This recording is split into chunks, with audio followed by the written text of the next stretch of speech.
Well, hello everyone. My name is Mark Grohocky, and I will be doing the first half of this presentation on antidepressants, specifically Prozac. The second half of this presentation will be done by Bradley Andrews. And so as soon as I'm finished with that, you'll be able to look at that second one. So let's jump right in. The first part, we're just going to go through some of the history of Prozac. Now, its generic name is fluoxetine. You may have heard that before. The Prozac seems to be the name that most people know out here. Now, it was originally created in 1971 by two chemists named Klaus Schmeigel and Brian Molly. Now, originally, they were looking for a medication that was going to help with blood pressure.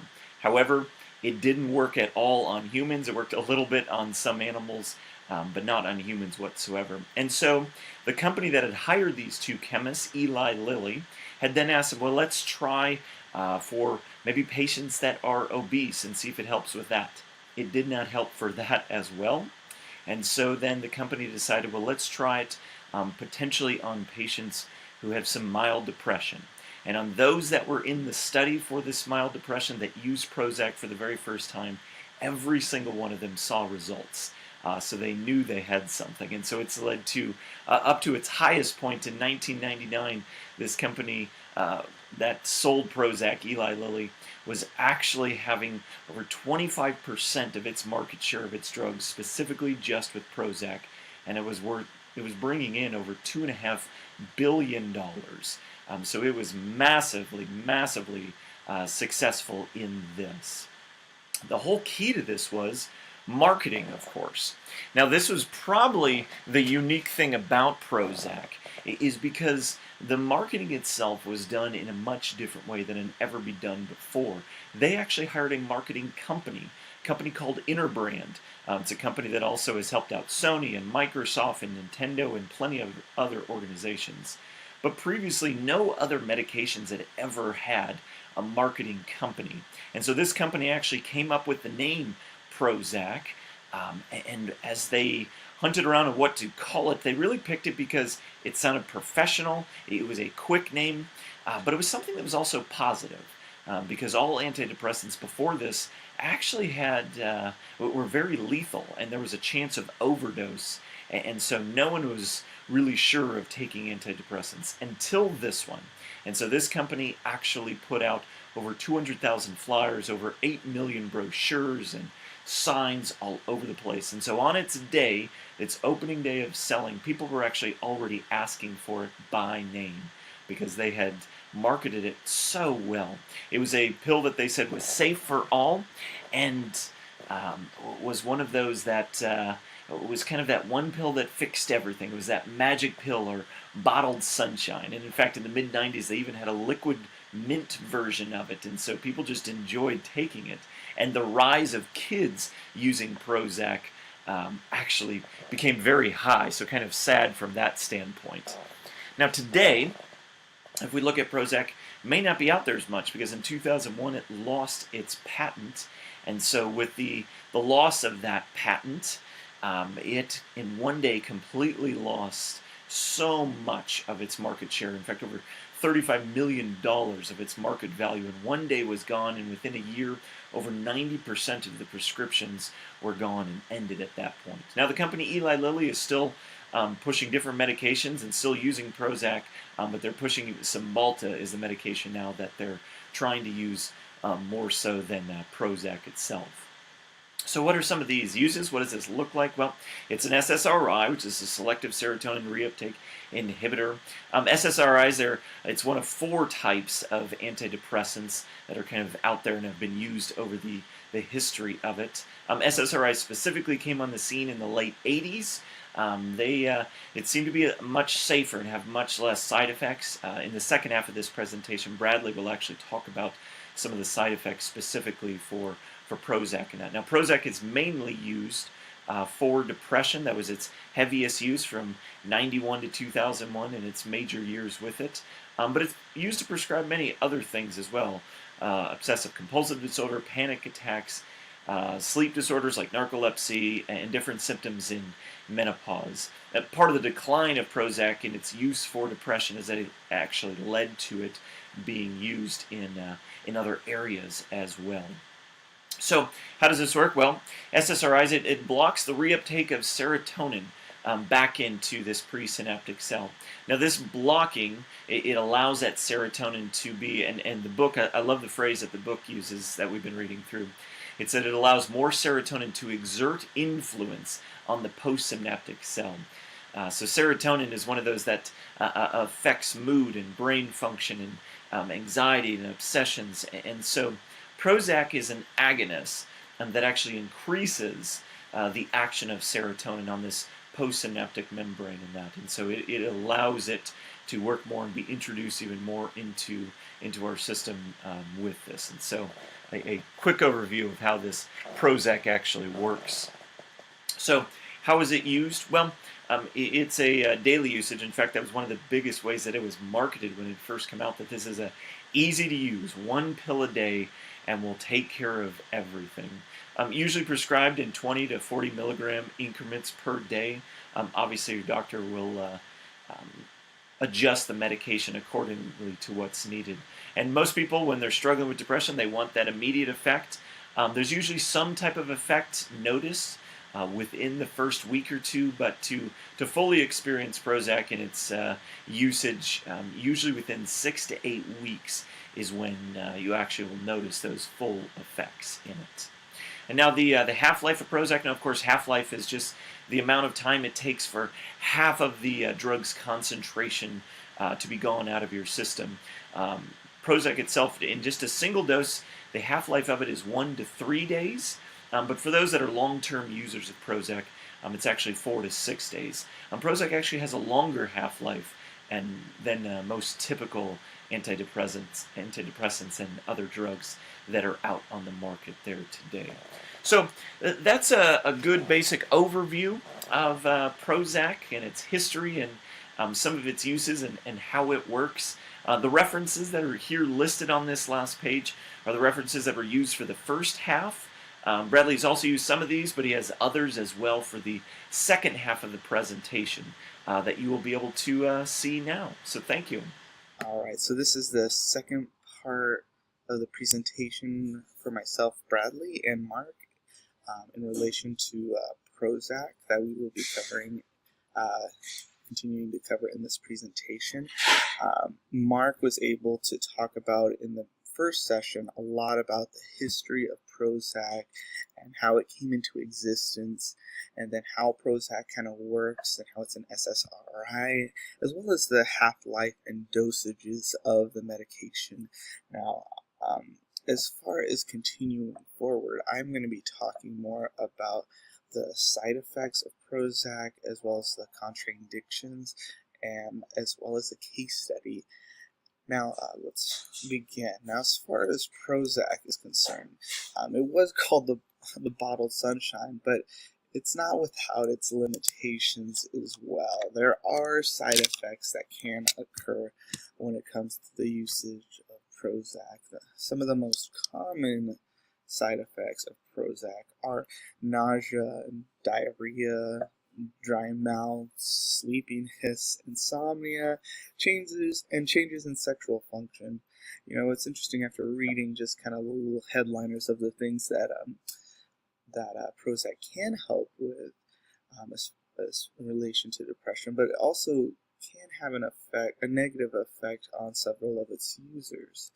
Now, when it comes to the most common of these side effects, the ones that are listed are the side effects that are most common when there are side effects at about 10%. Now, when it comes to the nausea aspect, one of the things recommended is to take the medication with food, as well as if you have a dry mouth, make sure you have something just in your mouth to kind of chew while taking the medication. But one thing that, when reviewing the side effects, was the kind of the timing of the medication when you take it is important. Whether it causes sleepiness, maybe you'd want to take it in the morning, or if it causes insomnia, taking it at night. So it just depends on each individual. And as well as changes in sexual function can be an aspect of side effects. Some of the more not as common ones can be dizziness, fatigue, um, sweating or perspiration, or even hallucinations. Those are more of the uncommon to rare side effects as well. Now let's continue. Now one thing that is really important is because Prozac is an SSRI, you need to be careful when combining it with, well, first making sure you have the right dosage, because otherwise it can lead to serotonin syndrome, whereas there's too much serotonin in the body, and as Prozac is an SSRI, that could be a possibility if there's too much medication. Now, serotonin syndrome can range from mild symptoms from shivering and diarrhea to severe, like muscle rigidity, fever, and seizures. And it's just really important, as even as therapists, to be on the lookout of these possibilities of a client possibly having this medication, and talking to the doctor of the levels that a client may have. Now, reasons that this can happen, once again, is just because of the changes of increases of dosage or even beginning an SSRI. So just look out for those. It's when in doubt, always recommend contacting your healthcare doctor, just so that they can be on the up and up on what's going on, and they can kind of track where each patient and client is when it comes to the medication that they are using. Now, it's also good to keep in contact with the healthcare provider, especially when it comes to contraindications, and especially with MAOI inhibitors. They're like water and oil. They do not mix well, and can really have a strong effect, negative effect on its users. Now, let's see. Yeah, because when it comes to the MAOI, it can have those symptoms of serotonin syndrome occur. Now, also other things just to keep in mind, and not to say that they don't mix well with the medication, but it's just something, once again, to keep in contact with the doctor, is the heart medication. If a client or patient's on heart medication, migraine medication, HIV and AIDS medication, and certain herbal products, like John Wart's. So just keep in mind these different aspects. If a client is on heart, migraine, HIV, AIDS, just encourage to talk to their doctor if they have not already, and especially when it comes to MAOI inhibitors, to make sure that combination is not there. Otherwise, it could really have some negative side effects. Now, where we're going to go from here is we're going to talk a little bit about a case study.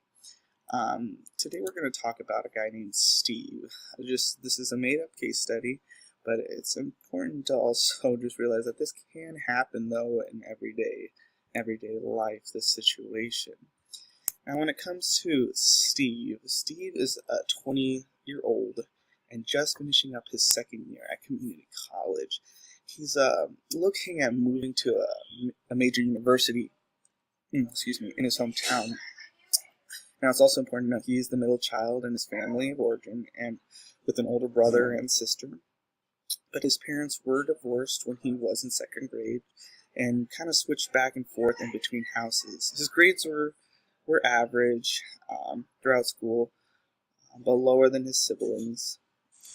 Anyone that knew him said he was quiet and kind of kept to himself for the most part, but every so often he would go to school and he would have kind of angry episodes with his siblings and family, and they would kind of just avoid him during that time, so that he until he had that kind of angry episode pass.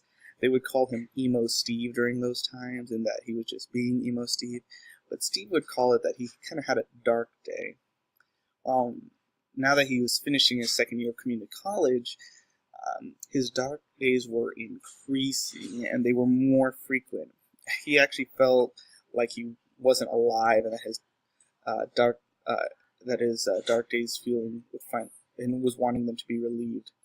Um, every month he would say he would have about 5 to 10 days of immobility per month. He would have lack of appetite, fatigue, feeling worthless, insomnia, and just feeling very heavy. Now, to a point where Steve turned to substances to kind of help relieve his his feelings. Um, he started to drink heavily and smoke marijuana to try and relieve some of the symptoms, just to relax, as his friends recommended, but it didn't really work.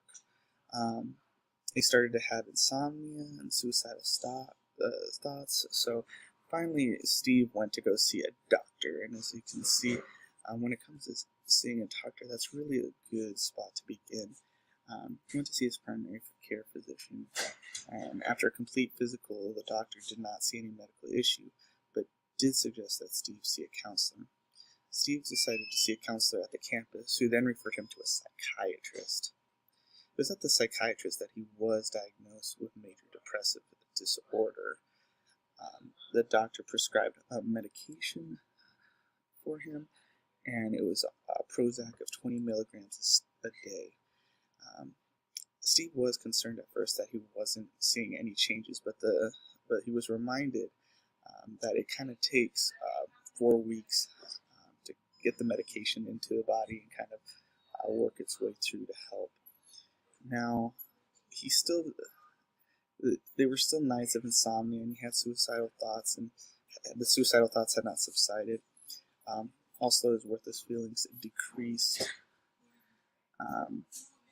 So what they did was they went back to the psychiatrist, and they upped his medication, as well as suggested going to see a therapist. Now, it was a combination between the psychiatrist, the therapist, that he did begin to see a reduction in his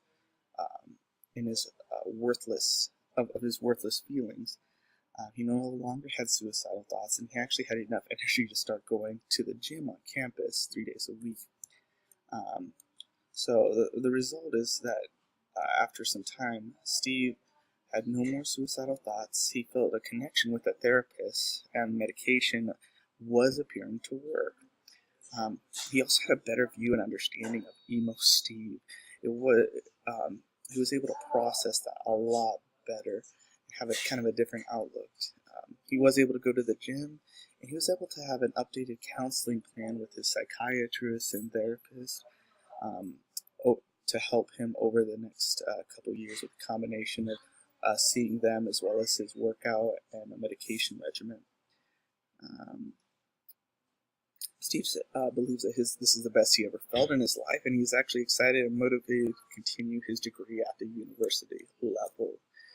Now, this is just a case, once again, a made-up case study, but it happens. But in everyday life, the important thing is that clients begin the process of seeking help.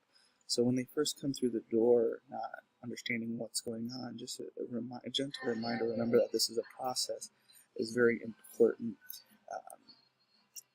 Now, these are the references for the second half of the paper, and just know that you can look up any of these, and Mark had them in the previous presentation as well. Also, here is the final project for Prozac, and by myself and Mark. Hope you enjoyed.